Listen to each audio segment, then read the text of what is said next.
Demon slayer की दुनिया में एक चीज बहुत ही कॉमन है, वो है मार्क्स।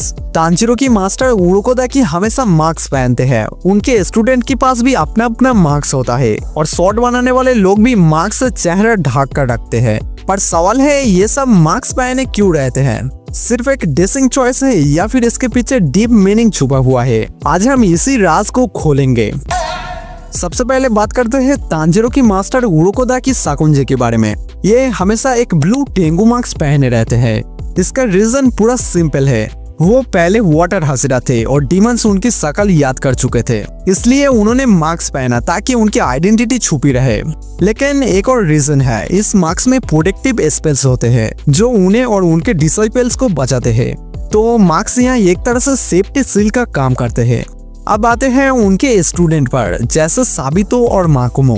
उरोकोदाकी अपने हर स्टूडेंट को ट्रेनिंग कंप्लीट करने पर एक फॉक्स मार्क्स गिफ्ट में देते हैं। ये मार्क्स एक तरह से गुड लक चार्म होता था। इस पर स्पेशली वार्डिंग स्पेल लगी होती थी जो डीमन से रक्षा करती है। मतलब हर स्टूडेंट की मार्क्स सिर्फ एक एक्सेसरी नहीं बल्कि एक स्पिरिचुअल आर्मर था। तांजीरो का भी एक मार्क्स था जिसमें एस्कर बना हुआ था। ये उसकी इंडिविजुअलिटी दिखाता है। अब आते हैं डीमन स्लेयर के स्वॉर्ड स्मिथ पर, जो स्लेयर के लिए स्पेशल निचरिन ब्लेड बनाते हैं। ये लोग हमेशा फानी लुकिंग होयतो को मार्क्स पहने दिखते हैं, लेकिन ऐसा क्यों? पहला, अपनी आइडेंटिटी छुपाने के लिए, क्योंकि अगर डीमंस को स्वॉर्ड स्मिथ का पता चल जाए तो पूरा डीमन स्लेयर कॉर्प्स खतरे में आ जाएगा। दूसरा, ये कल्चरल ट्रेडिशन भी है। होयोतो का मार्क्स जापान में एक लाकी चार्म माना जाता है जो फायर और फोर्जिंग का सिंबल है। मतलब जो लोग तलवार गरम करके बनाते हैं वो अपने काम को डिवाइन मानते हैं, तो उनके लिए ये मार्क्स एक तरह से इज्जत और प्रोडक्शन दोनों है। लास्ट हम बात करते हैं इनोस्के की बोर मार्क्स के बारे में। इनोस्के हमेशा ये मार्क्स क्यों पहने रहते हैं, इसके पीछे रीजन क्या है? तो दोस्तों, एनिमे के अंदर इसके ऊपर कोई एग्जैक्टली रीजन नहीं बताई गई, लेकिन फैंस थ्योरी के हिसाब से इसके पीछे मल्टीपल रीजन है। पहला, बोर मार्क्स उसकी ट्रू आइडेंटिटी को छुपाने का तरीका है। ये मार्क्स उसकी असली इमोशंस और वल्नरेबिलिटीज को कवर करते हैं। दूसरा, इनोस्के जंगलों में बड़ा हुआ, एनिमल्स के बीच, वो कभी ह्यूमन सोसाइटी की नॉर्म्स सीख नहीं पाया, इसके लिए ये मार्क्स उसकी विल्ड साइड को रिप्रेजेंट करते हैं।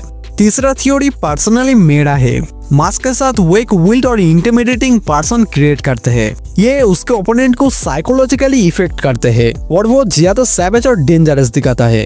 तो दोस्तों, अब शायद आपको पता चल गया होगा कि डीमन स्लेयर में मास्क सिर्फ डिजाइन नहीं बल्कि एक सिंबल है प्रोडक्शन, परंपरा और रिप्रेजेंट का। अब सवाल ये है कि आपको कौन सा मार्क्स सबसे ज्यादा इंटरेस्टिंग लगा? फॉक्स मार्क्स, तेंगु मार्क्स, होयोतो मार्क्स या फिर बोर मार्क्स? कमेंट में जरूर बताना। और हाँ, अगर ये वीडियो पसंद आए तो मार्क्स की तरह छुपो मत, लाइक करो, शेयर करो और ऐसा ही कमल कमल कंटेंट के लिए चैनल को सब्सक्राइब करो। मैं मिलता हूँ अगली वीडियो में, तब तक के लिए सायोनारा।